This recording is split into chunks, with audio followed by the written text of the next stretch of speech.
apreciado doctor Raúl Choque, doctor, distinguido amigo y rector de nuestra casa de estudios, doctor Ramiro Salas, señora decana, vicerrectora de la Universidad San Ignacio de Loyola, Carmen Black, señor decano del posgrado, Manuel González, queridos profesores, maestros, tiempo como pasa. Dentro de pocas semanas vamos a darnos el inevitable hasta siempre. Digo hasta siempre porque han sido dos épocas que la universidad difícilmente se podrá olvidar. Pues tuvimos la suerte y el privilegio de habernos convocado con esta beca maravillosa del gobierno peruano, el PUNAVET. Ustedes vienen de diferentes lugares del Perú, de ese Perú profundo que diría en vida el presidente de la ONU, ese Perú que sigue esperando mejores días, ese Perú que ve con mucho entusiasmo la capacitación, lo que más vale en nuestro país, que son sus maestros, de ese Perú que es consciente que la única manera de eliminar la pobreza en esta parte es con una buena educación. Ustedes van a tener una inmensa responsabilidad cuando regresen a sus escuelas, a sus provincias, a sus pueblos, porque tiene que ser el ejemplo viviente de aquello que a ustedes y a mí nos enseñaron desde muy pequeños: el que estudia triunfa. Pero además, lo maravilloso de este esfuerzo conjunto es que están hoy día formando una institución, una alianza estratégica entre todos ustedes para estudiar esa agenda que sigue pendiente de nuevos proyectos, de nuevos retos, de nuevas respuestas que la educación en el Perú. Es primera vez que se hace algo de esa naturaleza, porque es primera vez que una institución tuvo la suerte de tener 300 maestros de diferentes lugares, 500, ¿no? 300 maestros, 308, de diferentes pueblos, y donde se podrá evaluar con todas las herramientas modernas que ustedes han aprendido y desarrollado a lo largo de estos casi 2 años, para darle nuevos horizontes, nuevas huellas, nuevas guías al desarrollo de nuestra educación, y convertirse cada uno de ustedes en esa luz de esperanza, ese faro que va a guiar esta barca que se llama Perú, con miras al bicentenario de nuestra independencia nacional.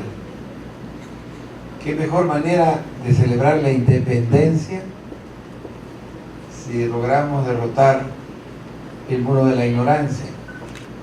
Yo siempre les digo a los maestros que cuando se derrumbó el muro de Berlín, fines de la década de los 80, se terminó con una diferencia muy grande que existía en los pensamientos estatistas, comunistas y lo que es la libertad, la democracia. Pero se nos ha construido un muro peor que ese, que es un muro que no se toca, pero se siente, y que va a separar a los países que van adelante, los que van atrás. Es el muro del conocimiento, el muro de la ignorancia.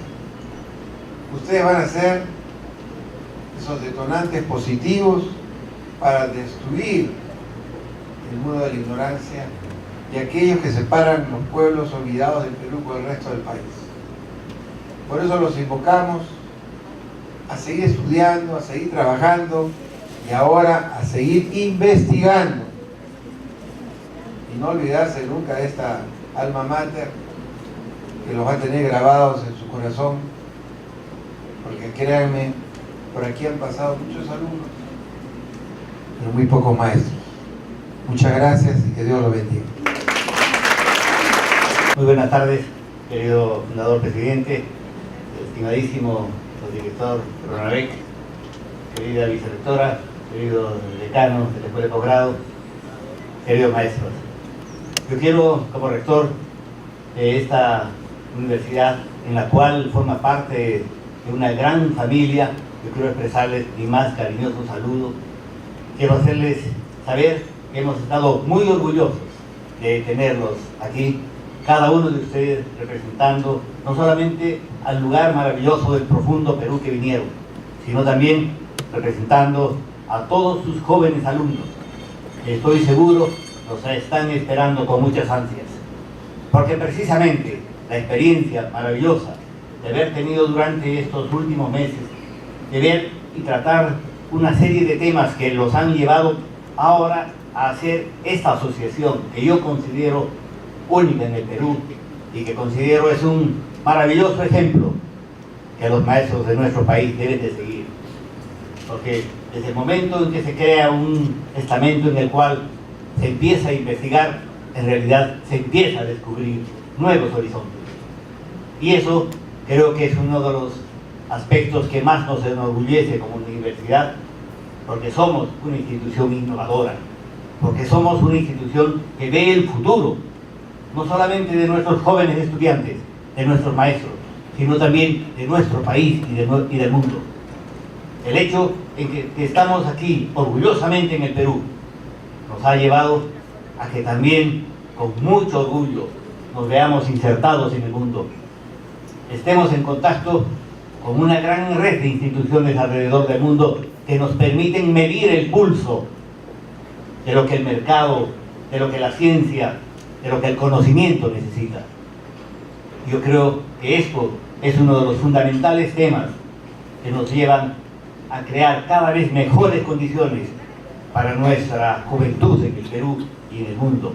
Ustedes como maestros son esa herramienta indiscutible que con su investigación y con su profundo deseo de saber cada vez más va a llevar a lo largo de vuestra vida profesional, no solamente en la experiencia que tuvieron acá, sino también en la experiencia que ahora se les viene como parte de haber atesorado conocimientos que están ahora mucho más fuertes de poder ponerse a disposición de ustedes y de sus alumnos futuros. Es por ello que les expreso mi saludo y los convoco, queridos maestros, a seguir trabajando en esa senda de la investigación, en esa senda de interrogarse qué puedo hacer por mi país, qué puedo hacer por mis alumnos. Y eso creo que es lo que el Perú necesita de maestros como ustedes. Muchas gracias. Doctor Raúl Díez Canseco Terry, presidente fundador de UCIL. Doctora Carmen Blázquez, vicerectora de Servicios al Alumno UCIL. Doctor Ramiro Salas, rector de la UCIL. Doctor Nicanor González, decano de la Escuela de Posgrado de la UCIL. Becarios docentes, ante todo, tengan ustedes muy buenas tardes. Reciban un cordial y afectuoso saludo del señor Ministro de Educación, el doctor Jaime Saavedra Chantubí. Y para nosotros es una gran alegría ya tenerlos hace más de un año. Yo veía en el Facebook de ustedes de cómo recordaban, ¿no?, que habían llegado hace un poquito más de un año. Y vean ustedes que el tiempo pasa tan rápido. Son más de 550 profesores que están en esta beca, que están en 4 prestigiosas universidades: la Católica, Cayetano, Piura y la UCIL, ¿no?, universidades de bastante prestigio de nuestro país. Y dentro de estas, obviamente, la Universidad San Ignacio de Loyola, la que agrupa a la mayor cantidad de becarios de todas las regiones del Perú. En realidad, yo creo que todo el esfuerzo que están haciendo, colegas, definitivamente es en aras de mejorar la calidad educativa de nuestro país. Sé que están trabajando duro en el idioma, pero qué bueno que ya estén manejando, ¿no?, el inglés, que es una herramienta fundamental para investigar, ¿no?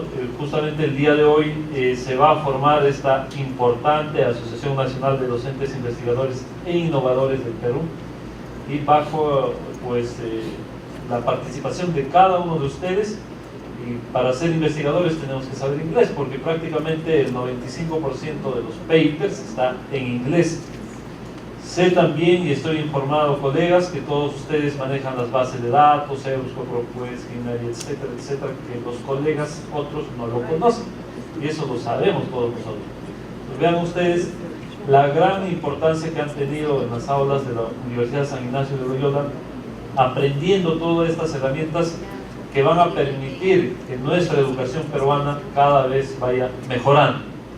El ministro de Educación, el doctor Jaime Saavedra, trabaja duro, están con varias propuestas, está por ejemplo con el tema de la jornada escolar completa, los colegios de educación secundaria hasta las 3 de la tarde, estamos con los colegios de alto rendimiento, estamos con beca 18, ustedes habrán podido apreciar acá en la Universidad San Ignacio de Loyola, y para uno es un enorme gusto encontrarme hace unos momentos con estudiantes universitarios de diversas regiones del Brain, de Guayaga, de las diferentes comunidades campesinas del Perú, estudiando en esta universidad.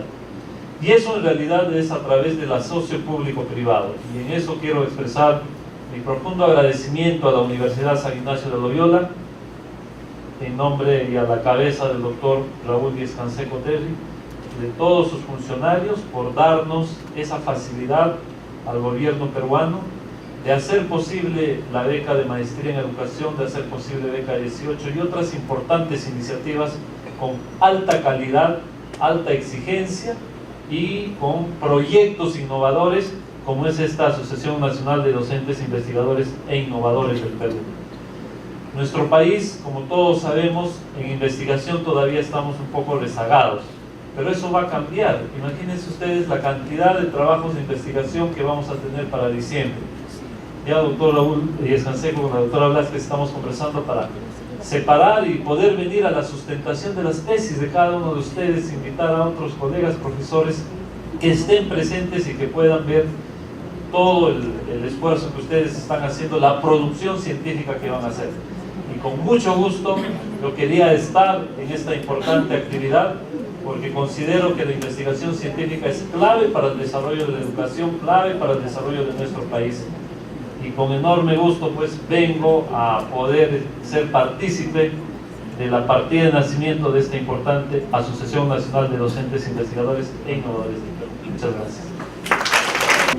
A continuación voy a llamar a los miembros de la Asociación Nacional de Docentes, Investigadores e Innovadores del Perú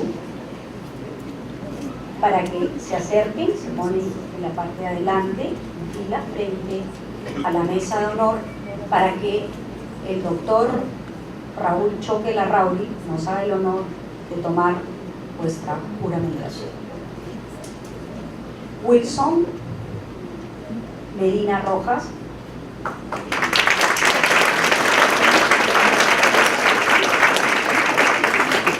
Rolando Osco. Ismael Villa.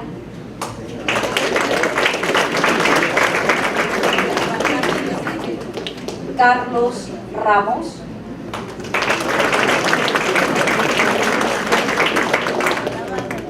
Eliseo Alvarado.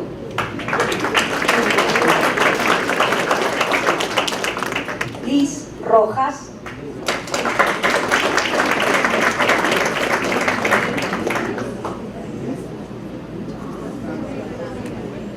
Bueno, lamentamos mucho que la maestra Liz Rojas, muy importante miembro de la asociación y de nuestra maestría, nuestra querida maestra, ¿no?, que ha sido reconocida también por este premio, este reconocimiento nacional como de las mejores prácticas educativas, se encuentre delicada. Esperamos su pronta recuperación. Ella se encuentra ahora en la clínica.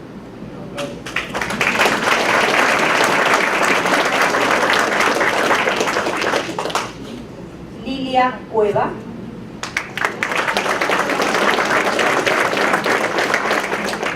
Norberto Leiva.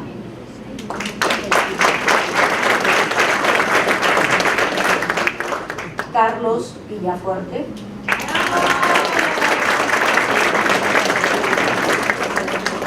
Margot Ibaza.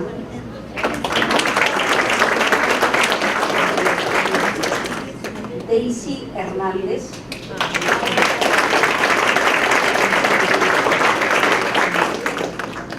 Rosa Mercedes Cabrera.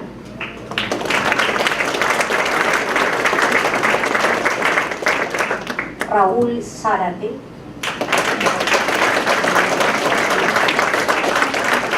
Rafael Pinedo. Edwin Mamani.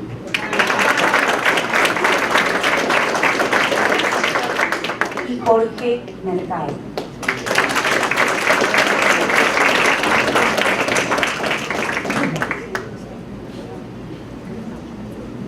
A continuación pasamos a la juramentación.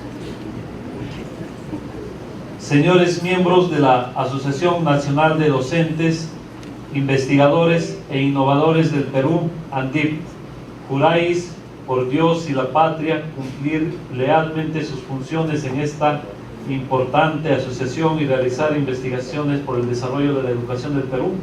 Sí, juro. Si así lo hicieres, Dios y la patria os lo premien. Muchas gracias.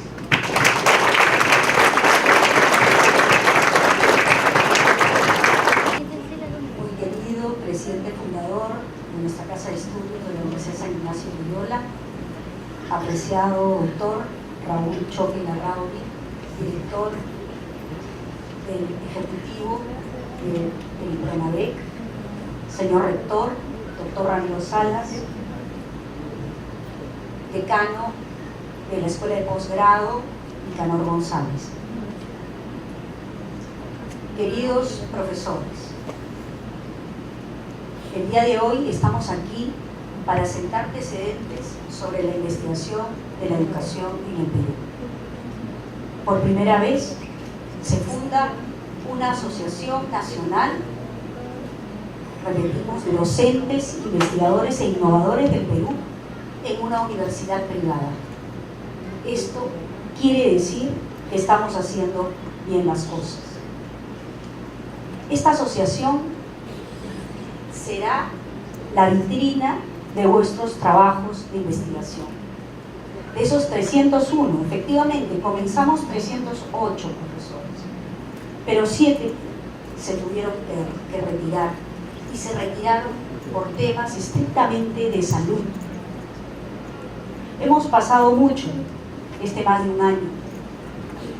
Hemos discutido, nos hemos sentado a intercambiar pensamientos, hemos tenido problemas académicos, problemas económicos, problemas de salud, pero creo que lo importante es el resultado.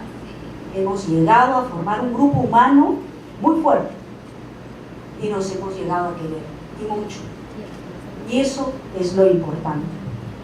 Tenemos una expectativa enorme, porque también se va a sentar precedentes en una promoción, ¿no?, con profesores de todo el Perú, donde esperamos graduar a más del 80% de participantes. Y esto para nosotros es lo que va a sentar las bases de un trabajo bien hecho. Tenemos los reportes de ustedes, y aunque algunos se asombren, esperamos terminarlos en diciembre. Estamos absolutamente seguros que nuestra asociación de investigadores marcará las pautas de la investigación que responda a las necesidades regionales. Ustedes, como líderes de su región, comenzarán a investigar respondiendo a las necesidades educativas de sus realidades educativas. Gracias por escoger la Universidad San Ignacio de Loyola, gracias a la asociación, que les deseo de todo corazón, y estoy absolutamente segura que va a ser una asociación que va a dar que hablar. Y esperamos todos los años reunirnos aquí en la universidad para intercambiar esos trabajos de investigación, esos que van a hacer ustedes en sus regiones. Muchísimas gracias, enhorabuena, ¿no?, y muchísima suerte en su futuro como investigadores en educación del Perú. Gracias. A continuación, les voy a presentar a algunos de nuestros socios honorarios que en esta tarde nos acompañan. En primer lugar, voy a llamar a nuestro querido profesor doctor Alejandro Cruzata Martínez. Por favor, aplausos para el doctor Cruzata.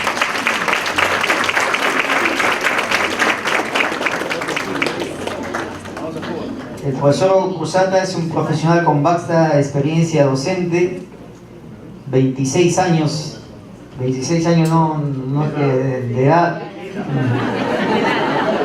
en el pre y posgrado de varias universidades cubanas y extranjeras, investigador universitario, experiencia en gestión, monitoreo, asesoría y evaluación de proyectos de investigación científica y educativa, y en la conducción de proyectos relacionados con el empleo de la lengua española en procesos de autoevaluación curricular, didáctica universitaria y acreditación especialista en elaborar planes estratégicos. Ha ocupado cargo ejecutivo y brindando asesoría técnica y metodológica para dirigir procesos de capacitación y de gestión en sectores públicos y privados. Porque acá tengo un resumen, pero más que un resumen es bastante amplia la experiencia de nuestro querido maestro Alejandro Cruzata. Le damos nuestros aplausos.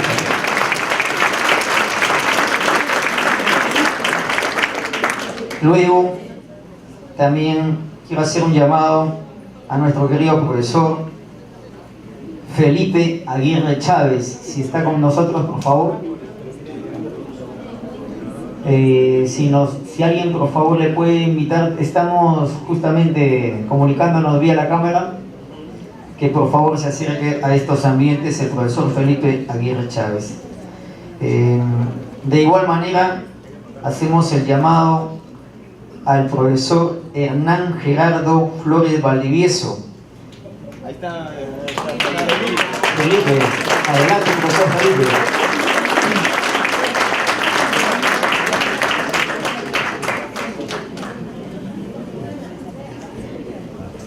A nuestra querida profesora Miriam Velázquez Tejeda, por favor.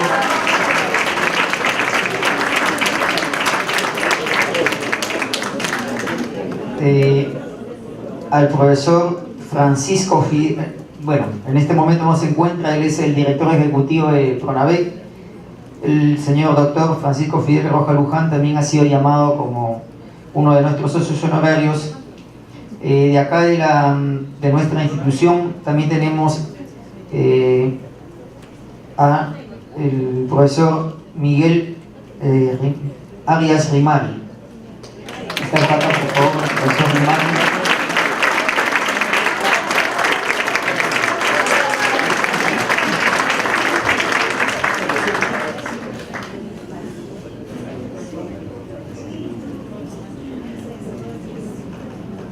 También hacemos el llamado a nuestro querido psicólogo de acá de nuestra universidad, quien ha recibido su apoyo de él, ¿no? Nuestro querido psicólogo Jaime Montes García. Perdón, Hugo Montes de Oca, perdón, Hugo Montes de Oca.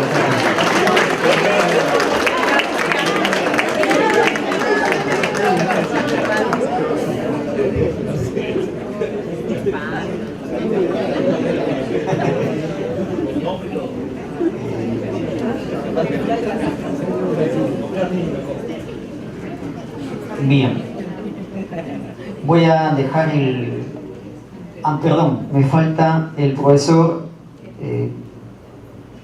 Igor Valderrama, por favor. El profesor Igor Valderrama se encontrará por acá.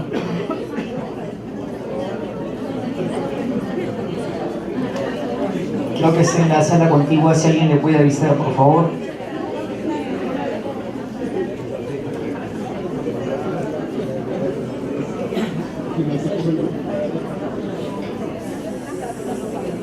De igual manera hacemos el llamado al profesor Hernán Flores, si nos puede acompañar, por favor. Nuestro querido profesor Hernán Flores.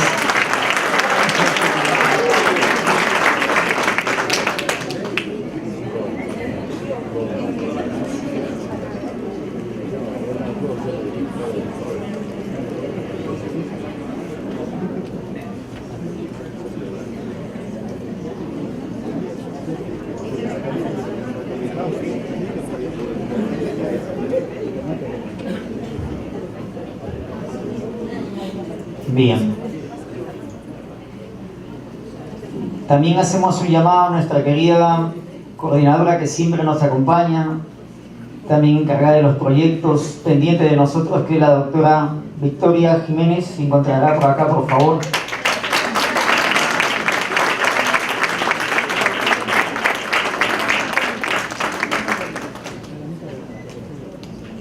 Bien.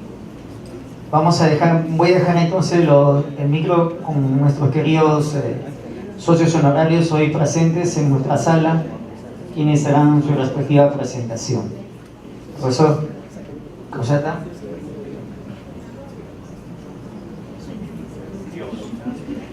Bien, buenas tardes. Agradecerles a cada uno de ustedes. Creo que este es, digo creo por modestia, ¿no? Pero estoy seguro que para todo maestro el mérito y la razón de ser es que los estudiantes reconozcan tu labor. Amén y apartado de los títulos que a veces tenemos puestos en las paredes o quizás en los cuellos y en las corbatas. Lo importante es que tengamos el conocimiento y que ese lo compartamos entre todos, con la modestia, con la honestidad y con las ganas y pasión que hay que darle para que todos aprendamos de manera común. Y si no de manera unitaria e igual, por lo menos en la parte más humanística que tiene también el conocimiento, en esa parte que es diversidad, en esa parte que comparte la modestia de saber que el otro hace y que tú también puedes hacer tanto o más que el otro, sin llegar al nivel de la competitividad, porque en educación no se compite, en educación se comparte el saber, se comparte el conocimiento. Y haber compartido por nosotros estos meses que aún nos quedan otras tantas, o si no tareas, misiones o retos por cumplir, es una honra, por lo menos para todos el grupo académico, pero en este caso para dos personas que somos de otros lugares y compartimos con ustedes, que es la doctora profesora Miriam Velázquez Tejeda y quien les habla, que he venido de otros lugares. Hemos venido siempre con la razón de lo que somos, latinoamericanos, y más en estos días que se está cumpliendo el bicentenario de la Carta de Jamaica de Simón Bolívar, donde se habló mucho de cuánto unirse el hombre de América para demostrar cuánto sabemos los americanos, no por encima de otros, sino igual o tan como otros. Y en manos de los docentes del Perú, representados por ustedes, que son 302, es algo que grafica justamente lo que se está haciendo en el Perú y lo que se puede hacer por el Perú. Y en manos de ustedes está el quehacer desde distintas posiciones epistémicas, desde distintas posiciones científicas, pero con la razón. Lograr qué hacer por la nueva generación. Y cada maestro que investiga está justamente demostrando qué puede hacer por el otro, qué hacer con el otro. Y ustedes tienen esa gran misión. Les agradezco plenamente el hecho de habernos tenido a cuenta. Yo repito, a veces sin una encuesta o a veces con la encuesta. Para mí la gran encuesta es que el alumno te busque, que el alumno te llame, que el alumno cuente contigo, que el alumno te salude, amén de los caracteres. Hay alguien que decía equivocadamente, él tiene un carácter fuerte, pero el que no tiene carácter es porque está muerto. Lo dicen los psicólogos, ¿no? Entonces, el carácter es porque estamos vivos, ¿no? Entonces, justamente por eso, el grupo académico de docentes, asesores, tenemos a bien trabajar con ustedes. Justo en la contradicción está la razón del futuro, está la razón del desarrollo. Si no hay contradicciones, no habría desarrollos. Un abrazo grande y una felicitación de alguien que modestamente está compartiendo la experiencia grande que tienen ustedes. Gracias. Muchas gracias. Gracias a la Asociación Nacional de Docentes, Investigadores e Innovadores. No se imaginan la satisfacción, el gusto que personalmente tengo de estar aquí y compartir con ustedes lo caminado. Y les traigo igualmente los saludos y la emoción también de Fidel Rojas, que es el gerente ejecutivo del FONDEP, que por razones de fuerza mayor no ha podido estar aquí con ustedes como era su deseo, y pues he tenido yo el gusto y el honor de compartir.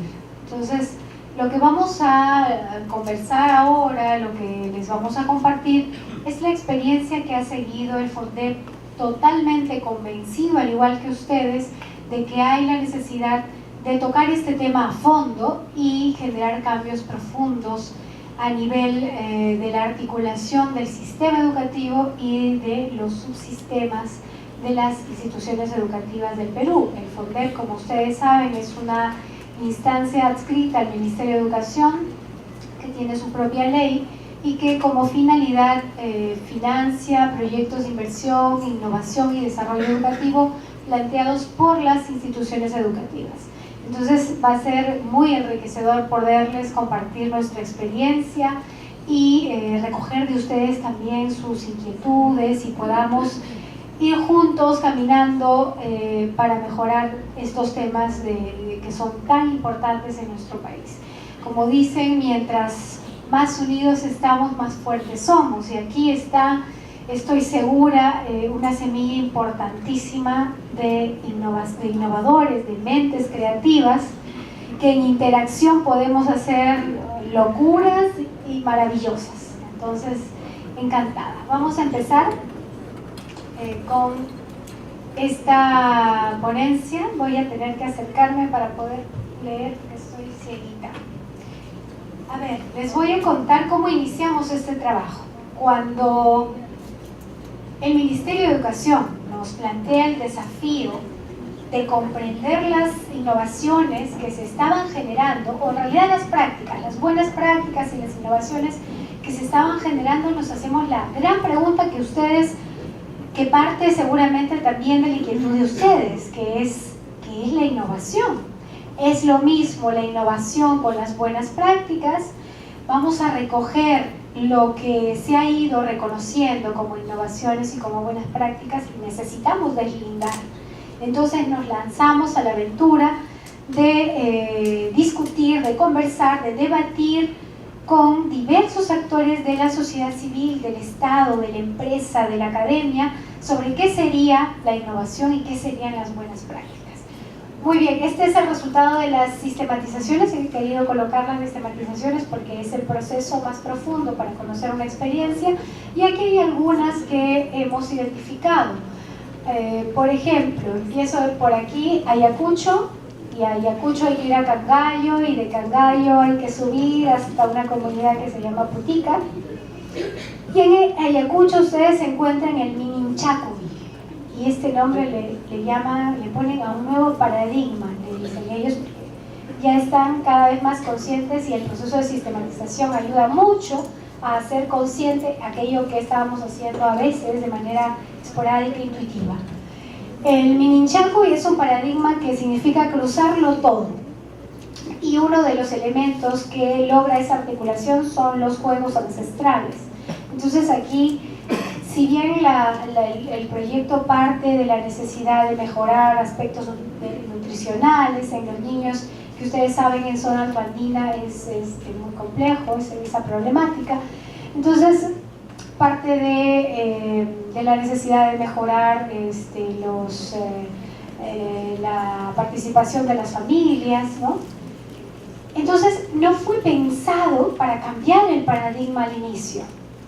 Por eso es que es una de los aprendizajes que les comparto, es que la innovación es muy complicado formular la innovación y estar seguros de que eso va adelante. La innovación es un proceso muy vivo, por lo tanto se va enriqueciendo y se va haciendo innovación en el camino.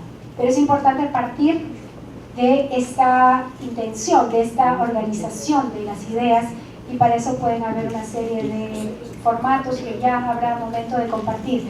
Entonces el Mininchacuy en Ayacucho, que es cruzarlo todo como la clave para una educación intercultural bilingüe, es ese proyecto allí. La libertad para leer, libertad para escribir, esto es en Moquegua si no me equivoco, y el proyecto aquí es con el uso de TICs para favorecer la comunicación y la comprensión lectora. Lo que se hizo aquí es crear una escuela de autores, escritores, niños escritores, ¿no? A partir de un software nuevo creado por ese docente investigador e innovador que creó, digamos, un software que permite a los chicos crear sus propios cuentos y publicarlos. Entonces se hizo también un proceso de reconocimiento bien interesante en los chicos, de fortalecimiento de su autoestima y de, por supuesto, potenciar la creatividad a partir del uso de las tecnologías.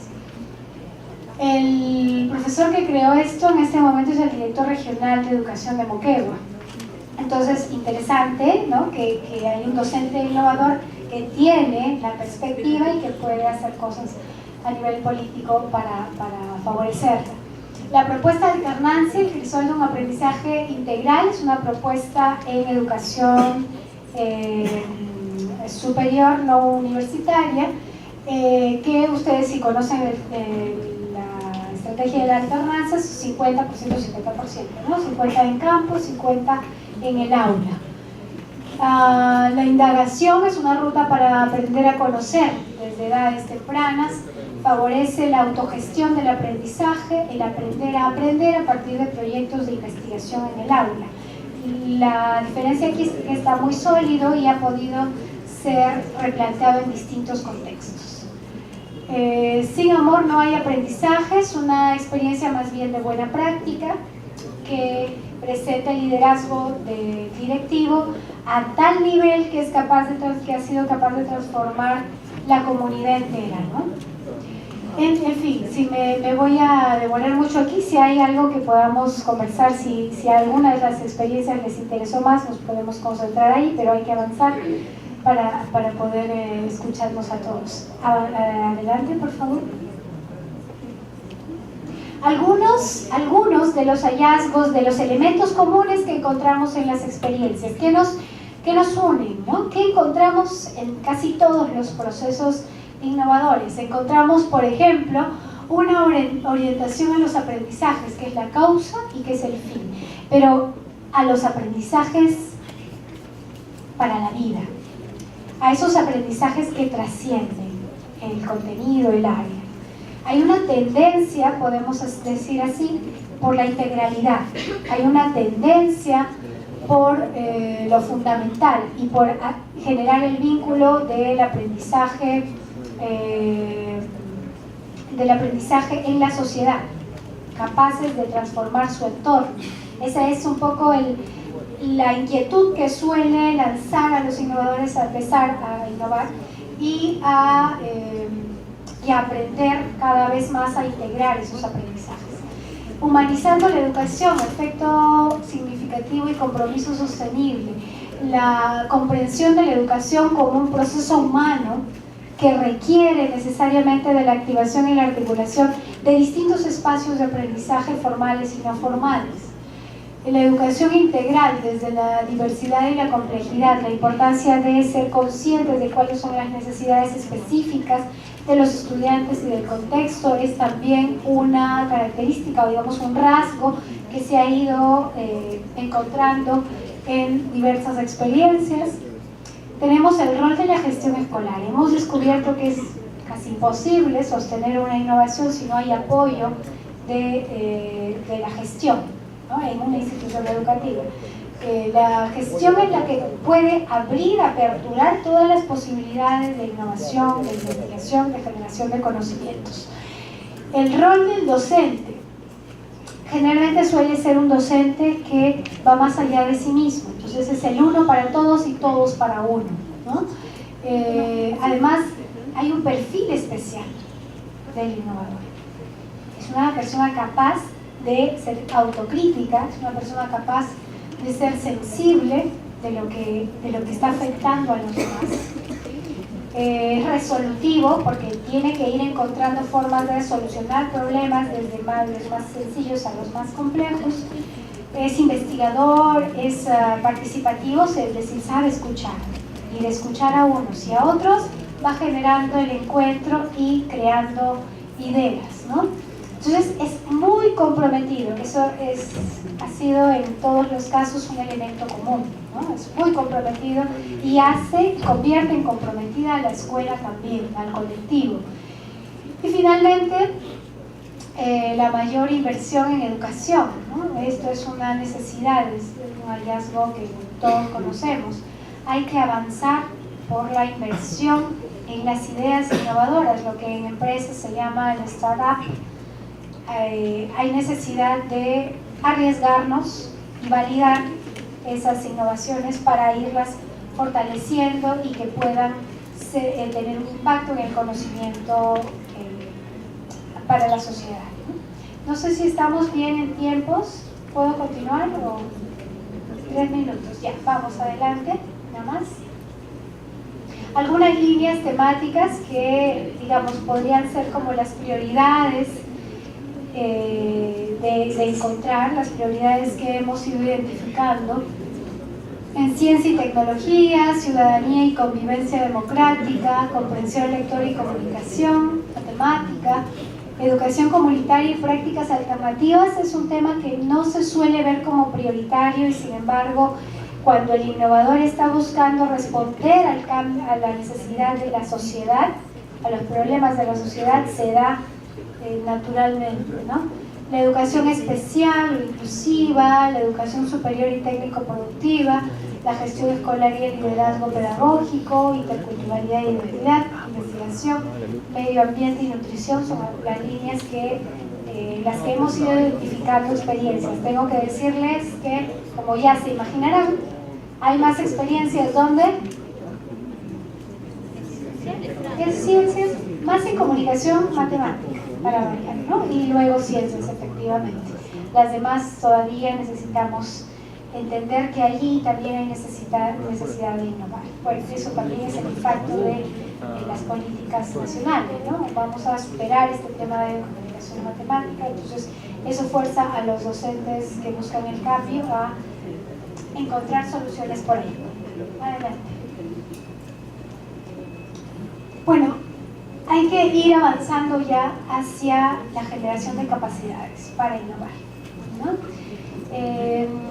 Si bien hemos encontrado algunas experiencias que, digamos, que tienen procesos innovadores, todavía no tienen las condiciones para poder fortalecer sus capacidades al nivel de exigencia de otros países, ¿no? Hay innovaciones o procesos de innovación bastante débiles. La mayoría de experiencias son más bien de cambio a nivel innovativo, ¿no? Esporádico, intuitivo. Todavía no llegan a ser propuestas que se consolidan y que trascienden y que impactan. Entonces aquí hay algunas competencias que son necesarias de empezar a incentivar para poder innovar. Y ahí necesariamente hay que pensar en la interacción, ¿cierto? La interacción, por ejemplo, de las escuelas que tienen que gestionar el cambio, que tienen que tener mayor flexibilidad para poder, porque innovar, como ustedes saben, exige ensayo-error, ¿no es cierto? Exige constantemente aprender de nuestros errores.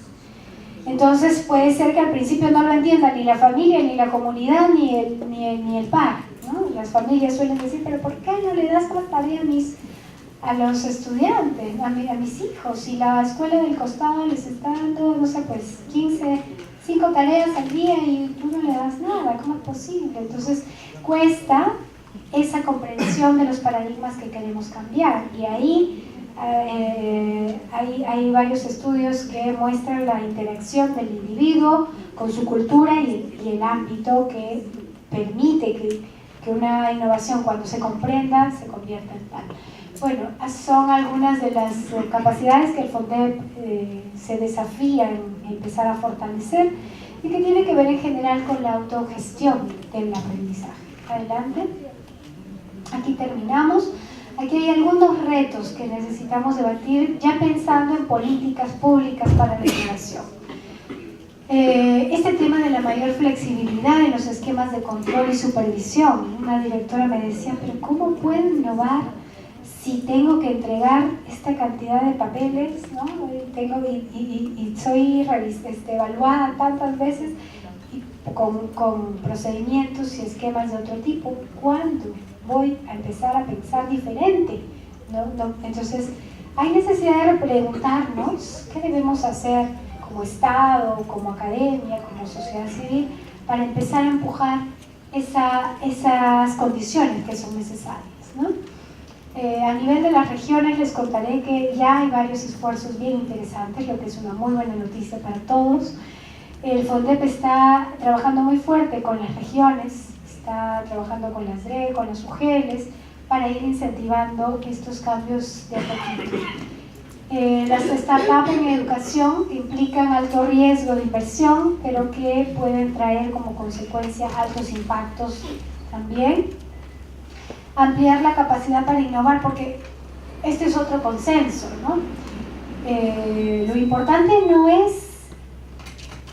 no son exactamente las innovaciones una y otra, es ampliar la capacidad para innovar, para que más maestros en nuestro país puedan innovar. Esa es una condición en educación que diferencia tal vez la innovación empresarial. Entonces necesitamos, como les decía, mayores redes de mentes creativas por líneas temáticas, especialistas, maestros que trabajen interculturalidad, que trabajen ciencias, que se unan y articulen sus hallazgos. Y esto nos lleva a dos cosas importantes. Nos lleva a pensar en laboratorios de innovación, convertir por lo menos algunas escuelas en laboratorios que nos permitan validar constantemente las innovaciones que se van generando, y para esto la propuesta de innovación de sistematización prospectiva ayuda muchísimo. Si alguien está interesado en hacerlo, por favor, les retamos, háganlo. La sistematización prospectiva permite ir reflexionando y sistematizando mientras voy viviendo mi proceso de innovación. Y finalmente las escuelas maestras, que nos desafían a fortalecer el capital humano para que sea ese capital humano el que lidere las políticas de formación continua. Sería genial, ¿no es cierto?, que sean los propios innovadores los que puedan liderar procesos de formación y hacerlos cada vez más sostenibles. Bueno, eso por ahora. Muchísimas gracias. Y voy a comenzar precisamente con el tema de la investigación. Es el eje transversal de todos los que estamos acá en el orden de nuestro papel y nuestra labor cotidiana, y mucho más en este más de un año que estamos compartiendo. La investigación, que puede ser bien vista por algunos y por algunos como tropiezo en el decursar de su profesión, pero realmente escuchaba yo a la doctora que me antecedió, y da gusto escuchar que el propio ministerio tiene como política o como principio de organización la parte de la innovación.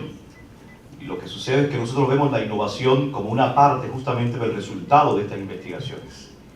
Y yo le comentaba al profesor que está a mi izquierda que si esta institución que ustedes quieren dirigiendo quiere seguir creciendo como lo ha hecho hasta el momento, tienen frente a ustedes una riqueza inmensa de 302 tesis que son el resultado de propuestas innovadoras, de propuestas científicas bien pensadas, y que de hecho entonces tienen el carisma, tienen también la objetividad científica y tienen la creatividad de cada uno de los docentes que están frente a nosotros. Tienen 302 tesis que pueden convertirse justamente, si el análisis se hace como debe ser, concienzudo, científico, en 302 innovaciones más. Creo que tienen una riqueza inmensa y que inteligentemente pueden incorporarse a todo el saber y toda la innovación que ustedes están haciendo como institución. 302 innovaciones en manos de 302 maestros innovadores que están por lo menos en esta parte de la UCI. Nosotros hemos hablado, el tema de la investigación es un tema debatido, que se lleva, se trae y se vuelve a llevar. Pero hay algo que yo quisiera compartir, y es precisamente estas palabras de un intelectual latinoamericano que dijo: injértese en nuestra república o en nuestras repúblicas el mundo, pero el tronco ha de ser el de nuestras repúblicas. La investigación debe ser genuinamente seguida por paradigmas, por metodologías, por métodos, procedimientos, instrumentos, técnicas que ya están establecidas y vistas por otros que son realmente nuestros antecedentes o nuestros referentes. Pero cuando yo digo estas palabras de que se injerte en nuestras repúblicas el mundo, pero el tronco ha de ser el de nuestras repúblicas, es que todo investigador, cuando está en el contexto donde vive, donde trabaja, lo primero que debe hacer es reconocer y diagnosticar ese entorno y ese contexto. Y cuando se conoce el entorno y el contexto, entonces podrían adoptarse y adaptarse todas aquellas cosas que el mundo está ofreciendo en el orden técnico, en el orden científico y en el orden tecnológico.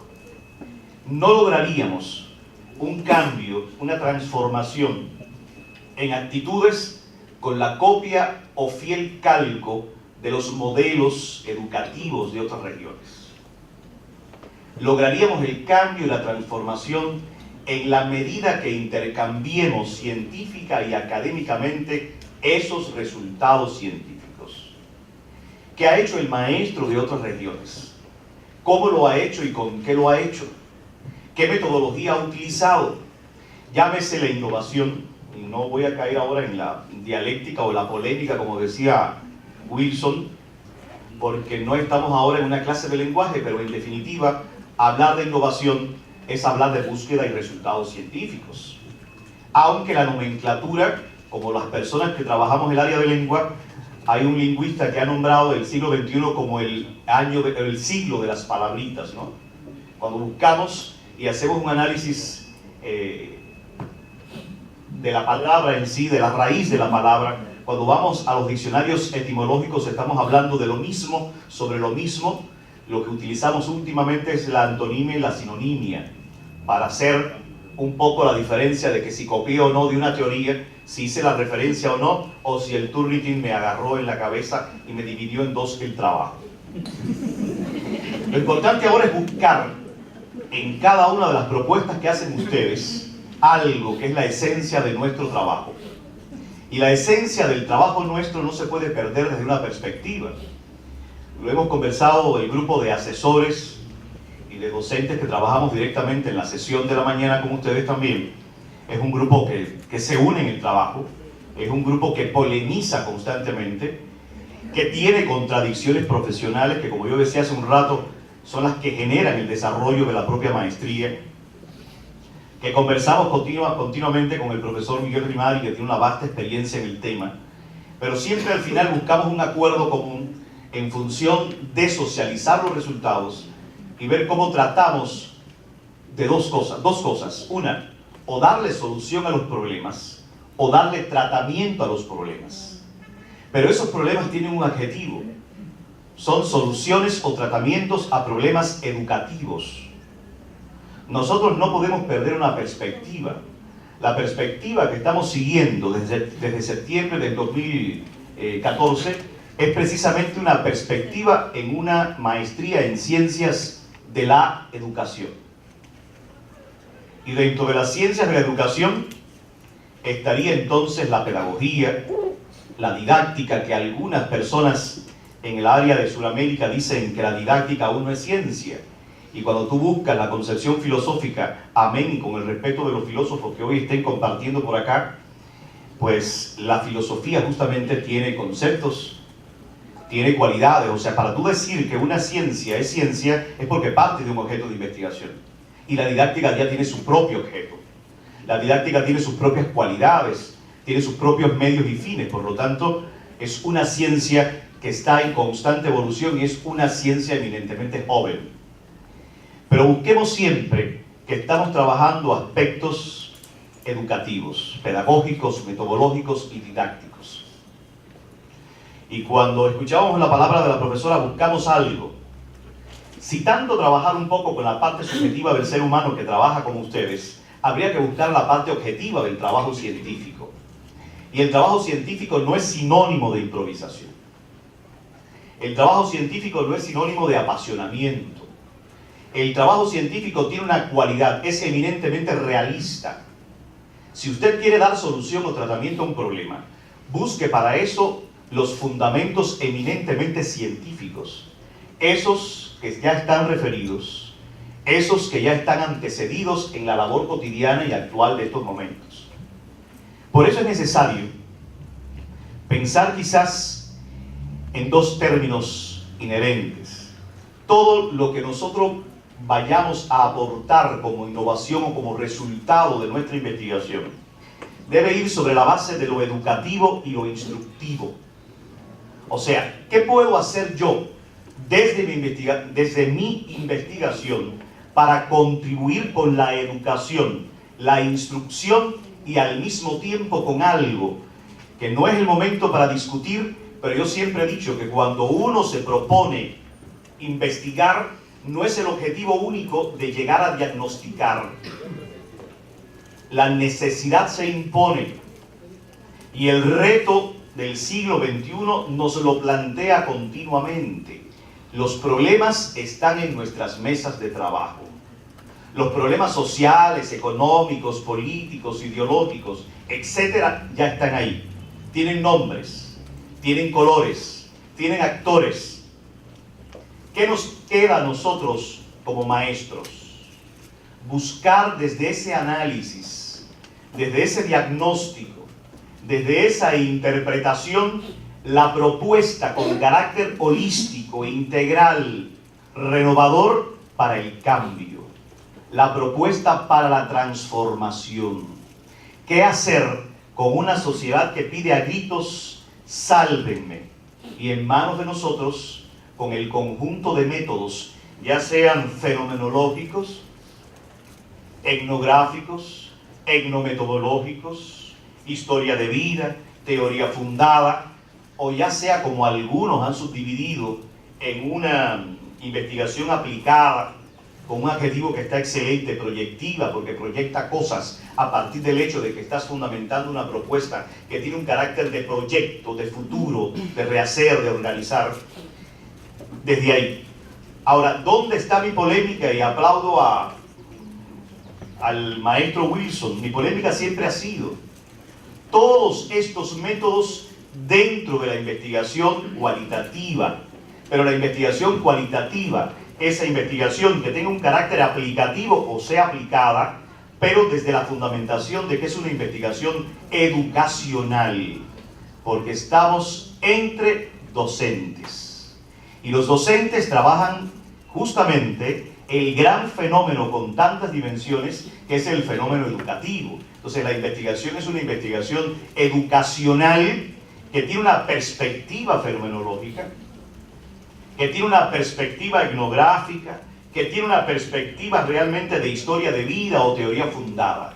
Lo importante es que vayamos, como bien decía el director de Pronavet en sus palabras, como bien decía el propio fundador de la universidad en las palabras iniciales, como bien dijeron las personas que estuvieron en la primera parte inaugural, lo importante es lograr que los 302 maestros que tenemos acá lleguen a las regiones con propuestas de cambio, con propuestas innovadoras, con propuestas científicas de qué hacer a partir de estos retos científicos con el proceso de enseñanza-aprendizaje. Cómo elevar calidad en la matemática, en la comprensión y en todas las áreas del conocimiento, y no quedarme solamente en el momento del análisis y la interpretación como primeras etapas de una investigación holística, sino irnos también a la posible propuesta y a la posible transformación, que si bien el tiempo no nos da para lograr entonces una aplicación y ver el resultado, que por lo menos nos quedemos en la propuesta con carácter didáctico, metodológico, pedagógico y psicológico educativo para ver qué hace el maestro. Hay que pensar en algo. La escuela ha perdido el monopolio de la educación. La escuela ha perdido el monopolio de la educación. ¿Por qué? Porque hay tantos actores educativos que todos influyen en la educación del ser humano. Pero el actor fundamental de ese grupo de actores educativos sigue siendo el maestro. Pero un maestro que esté sabiendo y que esté preparado pensando en que está haciendo ciencia. Y hacer ciencia implica leer, implica analizar, interpretar, investigar, e implica tener todas las propuestas científicas innovadoras para transformar. Por un lado se habla de las competencias, pero olvidamos que las competencias tienen tres grandes momentos: los conceptos, los procedimientos y el resultado son las actitudes. ¿Cómo incido desde el punto de vista pedagógico, bien en el concepto para que se aprenda, bien en el procedimiento para que se aprenda a manejar el concepto, pero bien desde esa perspectiva, cómo se logra que ese estudiante nuestro cambie, y cambie para lograr por el bien de la sociedad? Desde esa perspectiva, nosotros miramos esta investigación aplicada porque tiene como consecuencia el hecho del estudio previo de todas las teorías posibles en torno a un tema investigado. Y desde ahí, con el problema científico en mano, que busque cómo lograr la aplicación de esas teorías y desde esa aplicación la contextualización. La contextualización para cada una de las escuelas, para cada una de las regiones, para cada uno de los grupos educativos que tenemos en nuestro entorno. Por eso al final termino, porque hay un referee que me está diciendo por ahí: injértese en nuestras repúblicas el mundo, pero el tronco ha de ser el de nuestras repúblicas. Eso es significado de originalidad y creatividad. Gracias. Queridos colegas, muy buenas tardes. Miembros de la mesa directiva, en realidad un pequeño recuento que acaba de mencionar mi colega: yo soy un docente más, igual que todos ustedes. Creo que todos provenimos en el aula, y el aula siempre nos enriquece cuando tenemos al frente a nuestros estudiantes.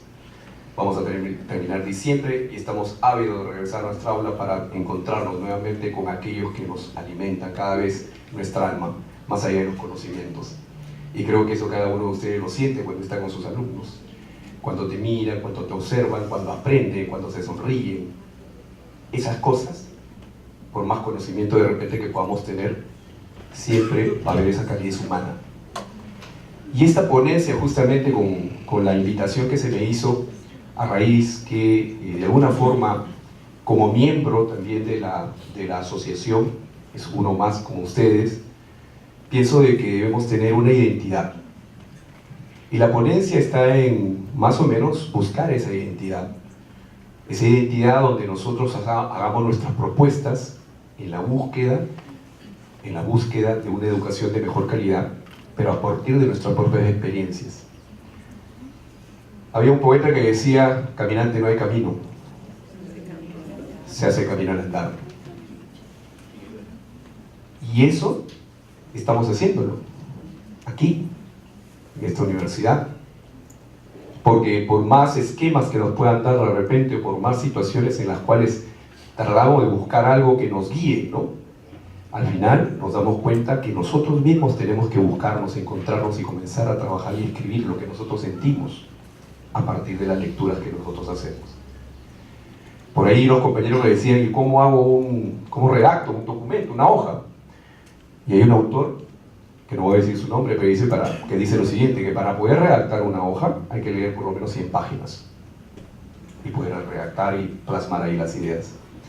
Esta ponencia igualmente, cuando me la atribuyeron, y en todo caso acepté como un reto indispensable, igualmente el papel está en blanco y ahí hay que plasmar lo que sentimos, lo que pensamos, y también viene a nuestra memoria nuestras experiencias. Y eso es lo que trato yo de presentarles en esta pequeña ponencia, que básicamente no es sobre lo ya tratado, porque quien nos ha antecedido ya se han explayado bastante sobre lo que verdaderamente corresponde el cuerpo teórico respecto a lo que es la innovación y respecto a cuáles son los retos y las perspectivas que se están planteando a partir de ahí. Yo le he denominado esta ponencia, ¿me permiten? Le he denominado esta ponencia: la innovación nos hizo humanos. Y quiero que me sigan en las diapositivas que a partir voy a presentar, primero como una parte de un análisis simple y amplio para entender hacia dónde quiero llegar, porque ya cada uno de ustedes sacará sus propias conclusiones. Si me ayudas, pasamos. Le llamé entonces: la innovación nos hizo humanos. Para esto me he remitido un poco a un pequeño hobby que tengo dentro de otros que seguramente cada uno de ustedes tiene. A algunos les gusta leer, a algunos les gusta practicar deporte, a otros de repente dormir.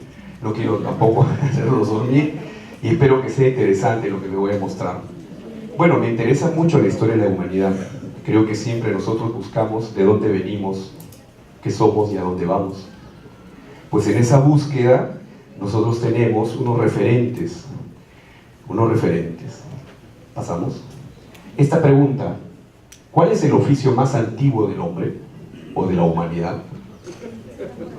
Muy bien, ya entiendo las sonrisas. Pero es una cuestión de percepción. Yo les voy a demostrar cuál es. Tal vez algunos piensan otra cosa, pero bueno, sigamos. Hace aproximadamente 7 millones de años aproximadamente, según lo que tenemos la datación, nosotros teníamos casi prácticamente ese tipo de presentación. Todavía no nos habíamos disgregado, no nos habíamos separado de la evolución. Darwin nos habla justamente que nosotros vamos evolucionando. Pero hasta ese entonces, hasta 7 millones antes, teníamos más o menos esa apariencia, ¿no? Pero ¿saben qué ocurrió? A alguien de esta especie se le ocurrió una idea, se le presentó y se le prendió el foquito, como decimos. Pasamos, fíjense, a esa piedra la comenzó a golpear y comenzó a cambiar la historia de la humanidad. Comenzó la industria lítica. Eso está aparejado con un desarrollo también de nuestro cráneo o nuestro cerebro. Pasemos, por favor. Eso le permitió, por ejemplo, la utilidad que tuvo con esa herramienta, encontrar nuevos nichos y poder desarrollar, o en todo caso dominar la naturaleza. Pasamos. El Homo habilis, quien es que desarrolló esa piedra, que les acabo de mostrar, tenía un cráneo con 700 centímetros cúbicos.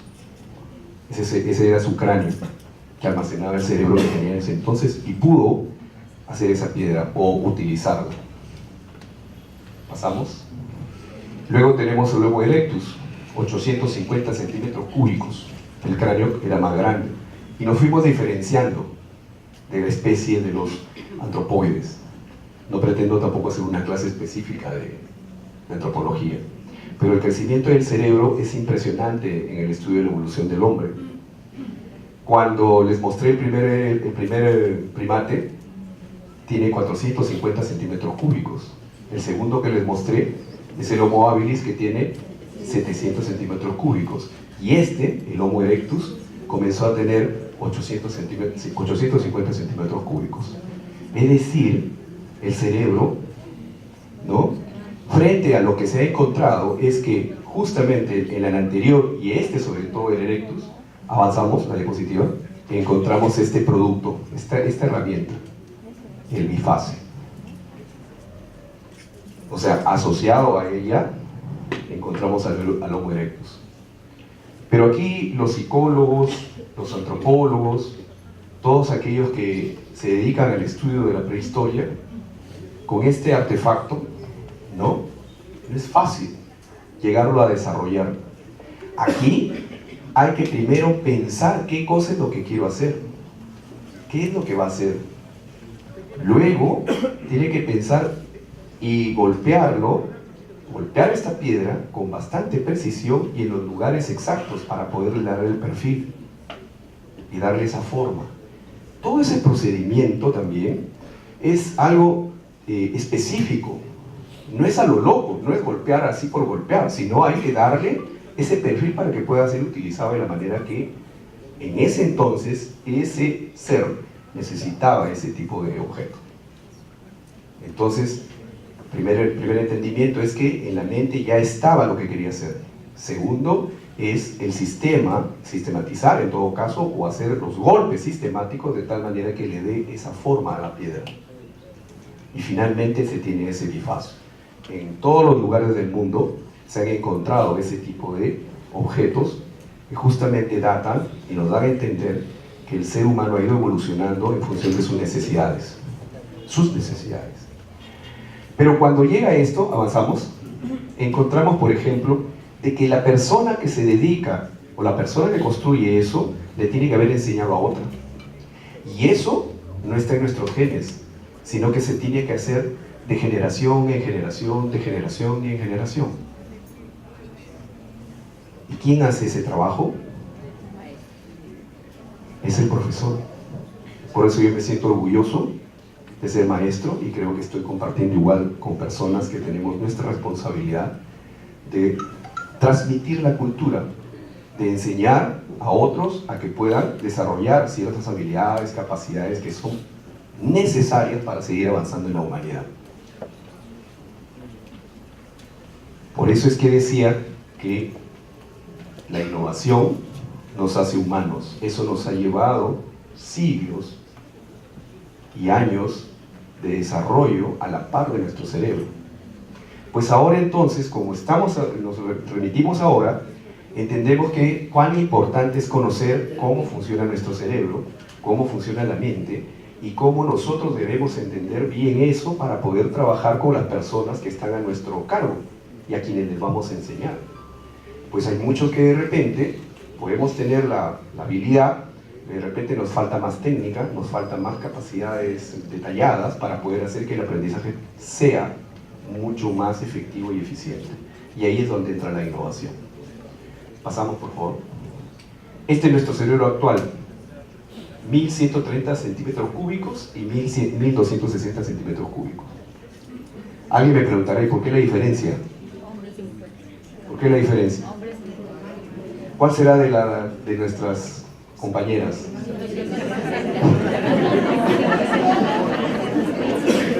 Eso ocurrió mientras hacía esta diapositiva. Mi señora me dijo, mira, le digo, voy a colocar esto. No, me dice, los 1260 creo que son los de nosotros, o sea, las damas. Sí, pues lamentablemente es lo contrario. Porque ustedes, ¿no? Les falta 130. Y me dice, ¿y qué haces con lo que te sobra? ¿No? En fin. Pero mire, ese cerebro es el que ahora existe en estamos ahora en nuestra etapa. Y se ha venido desarrollando. Y si hacemos ese análisis, ¿cuántas innovaciones, cuánto es lo que el hombre ha aportado, ¿no? ¿Para qué? Para resolver situaciones inmediatas de su entorno. Porque todos aquellos que nos antecedieron, fueron ¿para qué? Para su alimentación, para su vestimenta, ¿no? Para tener la relación natural con el entorno y sobrevivir. Y esa sobrevivencia que ha permitido que nos perfeccionemos. Pero la naturaleza, como decía Darwin, también ha sido selectiva. Solamente los más aptos, solamente los más capaces han podido seguir sobreviviendo. Esa es la ley natural. Seguimos, por favor.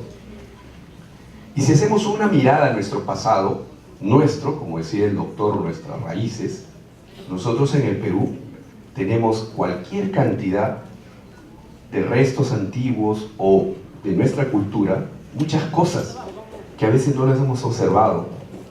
Y eso es donde yo quería decirles que para las innovaciones que nosotros querramos hacer y proponer, que eso tendrá que ser nuestra búsqueda entre nosotros, porque hay que buscar una identidad, es mirar a nosotros, qué es lo que nosotros tenemos como cultura. ¿Me permites, por favor, avanzar? Miren, esos son los acueductos de Nazca. Innovación. Seguimos. Los andenes en Cusco. Esa es una innovación. Seguimos. Los reservorios Moche. Seguimos. Las casas en Cuela, sus refugios. Seguimos. Preguntémonos ahora, ¿hoy en qué empleamos nuestro cerebro?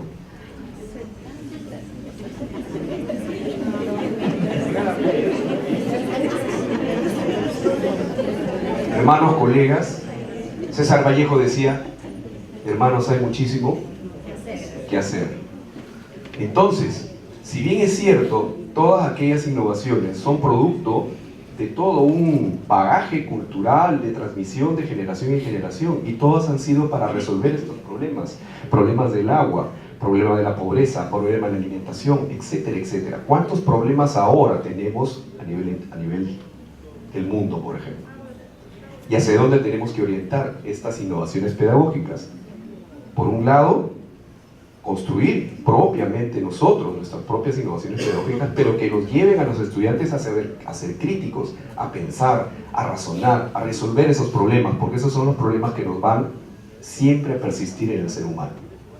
¿qué es lo que no va a cambiar? Todos nosotros buscamos siempre algo que no cambia, ¿no? Porque todo es continuo cambio, todo siempre va cambiando. Pero cuando todo está cambiando rápidamente y a veces inexorablemente o improvisamente, observemos qué cosa es lo que no cambia. Tendremos siempre nuestras dos extremidades superiores e inferiores. Pero también tendremos nuestra cabeza aquí. Eso es lo que no cambiará. Eso es lo que no cambiará. Seguimos para finalizar. En ese sentido, la perspectiva que nosotros más o menos tengo como vista para la asociación, para nuestra asociación, es buscar, hacia adelante, un FODA. Es decir, observar cuáles son nuestras fortalezas, oportunidades, debilidades y amenazas, que son lo más simple para hacer. Cuáles son nuestras fortalezas como país, cuáles son nuestras debilidades como país, como amenazas, ¿no? Y nuestras debilidades. No quisiera detallar todas, pero fundamentalmente a partir de ahí, de ese análisis que hagamos de la situación que estamos, tenemos que nosotros ir pensando y aterrizando en lo siguiente, por favor. Seguimos. Tenemos ahí un gráfico donde esto ya lo han mencionado quienes me antecedieron, pero hago un breve repaso. La innovación educativa va a estar orientada a mejorar la calidad educativa y el desarrollo de las personas y de la institución. Está articulada en las políticas del proceso del desarrollo institucional del centro educativo. Es dinámica e implica el trabajo en equipo, desde la reflexión, ejecución y evaluación. Sus objetivos y estrategias de evaluación deben ser claros, precisos, factibles de alcanzar y evaluar. Debe presentar coherencia interna entre sus elementos y facilidad para su sistematización. Debe ser sostenible en el tiempo, una vez finalizada y factible de ser institucionalizada. Parte de una reflexión colectiva. Contextualiza el problema considerando las características propias de la institución. Plantea estrategias de solución para dar respuesta a las necesidades prioritarias, reales y sentidas de nuestro centro educativo.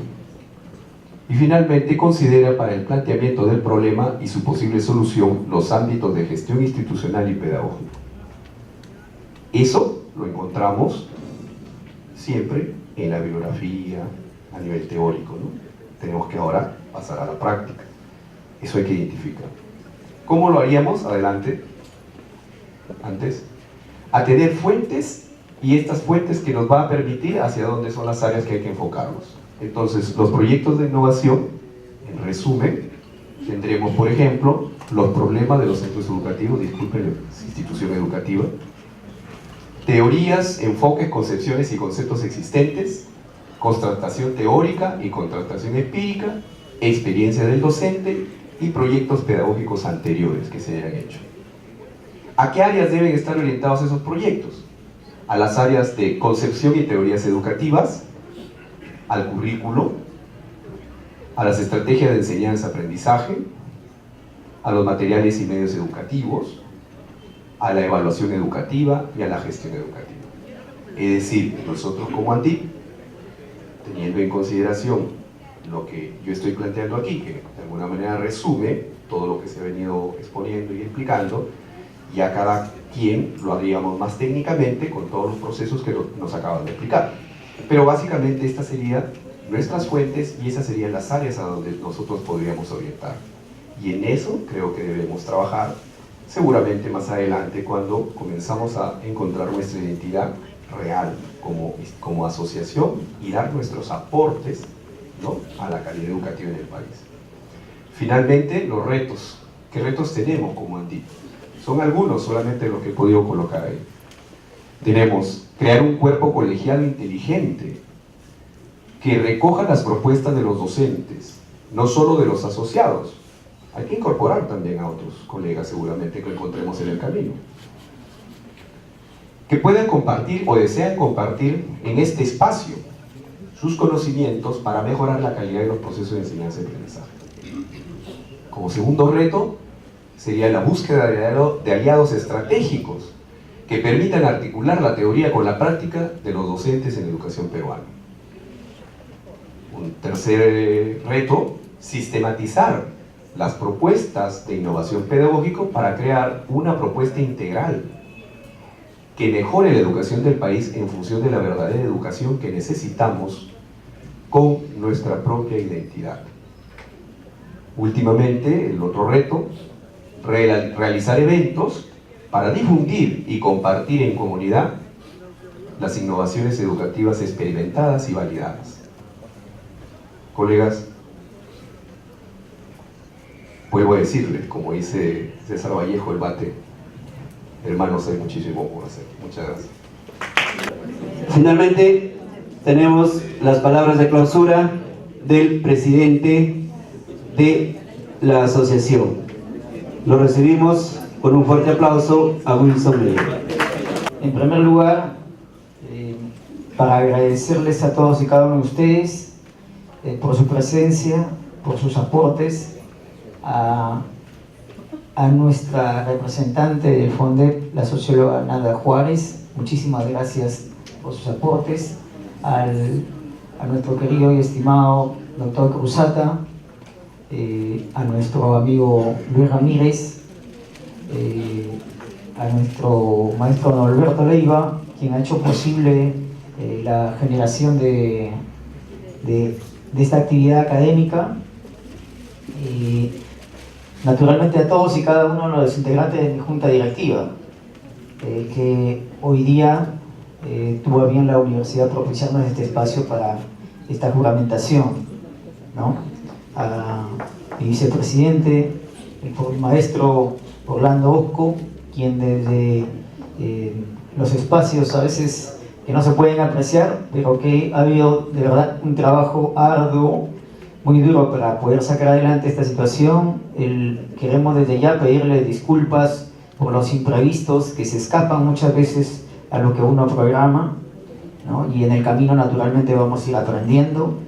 Al secretario general, maestro Villamachuca Imael, al secretario de Economía y Finanzas, nuestro amigo Carlos Ramos, al secretario de Asuntos Académicos y Profesionales, el profesor Eliseo Alvarado, a nuestra amiga que hoy le extrañamos, que lamentablemente se puso mal inesperadamente y tuvo que estar en la clínica en este momento, la profesora encargada de la Secretaría de Investigación e Innovación Pedagógica, quien fue la primera que nos enlazó justamente o tendió los lazos con Empresarios por la Educación y luego con FONDEP.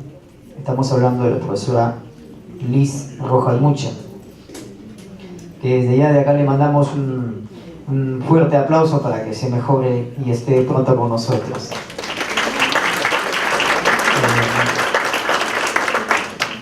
Y le digo hay una persona muy especial que se integró, vamos a decir, en la última etapa de nuestro trabajo, o por allá salido este trabajo, que ha hecho el trabajo de hormiga, que ha hecho el trabajo integrador, que estaba siempre con ese ser del maestro, ese ser solícito, atento y tendiendo esos lazos para podernos comunicar mejor. Me refiero a la Secretaría de Relaciones Públicas e Imagen Institucional, la profesora Lilia Isela Cueva Travesaño.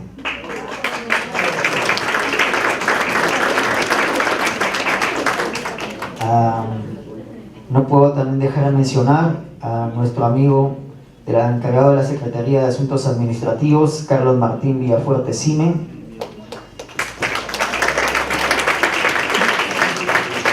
a la maestra Margot Bazán Aliaga, encargada de la Secretaría de Coordinación Interregional, a quien, por cierto, hoy día le nace unos grandes retos, ¿no? Hoy día se le plantean los retos bien claros y espero que realmente pues nosotros en equipo y especialmente su secretaría profesora pueda asumir ese reto, ¿no? Que es la coordinación interregional tan necesaria entre nosotros los maestros para que nuestras propuestas no queden en vacío. También tenemos a nuestra ya laureada maestra, quien tenemos el honor de tenerlo dentro de nuestro equipo, ¿no?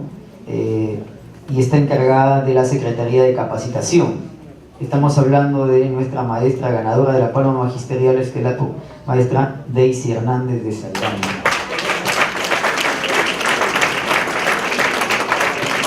Ella hizo todo lo posible porque realmente los maestros Rimari y el maestro Chiroque esté con nosotros. A mí me consta, hemos batallado de verdad anoche y hoy día hasta último momento porque estuviesen presentes, pero de verdad ha habido realmente circunstancias muy ajenas, imagino a esas personas que son justificables y que en algún momento los vamos a tener acá con nosotros y nos manifestarán las situaciones del caso. Luego tenemos a nuestra profesora también que se integró a nuestro equipo, que es la profesora Rosa Mercedes Cabrera Rondoy, quien asume el gran reto de la organización. Está encargada de la Secretaría de Organización dentro de nuestra querida asociación. Al profesor Raúl Zárate Rodríguez, que está encargado de la Secretaría de Planificación y Proyectos.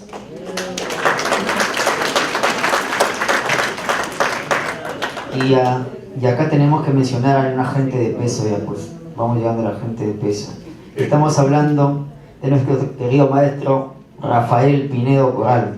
Él está encargado de la Secretaría de Relaciones Internacionales, no podía ser menos.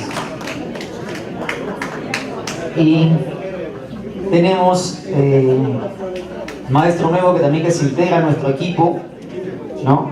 Que es el profesor Edwin Mamani Huancani, encargado de la Secretaría de Tecnologías de Información y Comunicación, quien hizo posible el diseño de lo que ustedes ven, todas las cosas que se han ido diseñando conjuntamente y trabajará conjuntamente ahora para el concurso de logo, que por cierto no lo pierdan de vista. Hay un jugoso premio, saben que para nosotros es algo significativo, ¿no? 100 euros tenemos de premio para el que diseñe el logo y el lema ahí conjuntamente con el profesor encargado, el Raúl Zárate. Y por último, sin ser el menos importante, recién invitado a nuestro consejo directivo, el profesor Jorge Mercado Lipa, encargado de la Secretaría de Eventos Nacionales e Internacionales. Bien, estimados colegas, ¿no? Tomando las palabras de nuestro gran maestro José Antonio Encinas, ¿no? Nuestro baluarte del Magisterio Nacional, ¿no? Nos dice que si nosotros, los maestros peruanos, nos liberáramos de nuestros prejuicios, ¿sí? Nos sacudiríamos de estos prejuicios, realmente nosotros seríamos una de las más nobles profesiones que tiene el ser humano dentro de la sociedad. Nosotros necesitamos realizar un trabajo más unido, más mancomunado. Esta es nuestra oportunidad. Nosotros necesitamos trascender a través de nuestras propuestas. Nosotros necesitamos crecer de manera conjunta. Y esta realmente esto realmente representa la asociación a la cual nosotros pertenecemos. El querer trascender a través de nuestras investigaciones, a través de nuestras propuestas académicas. Yo pido para ello fuertes aplausos para la ANDIP y queda clausurada esta primera evento académico. Muchísimas gracias.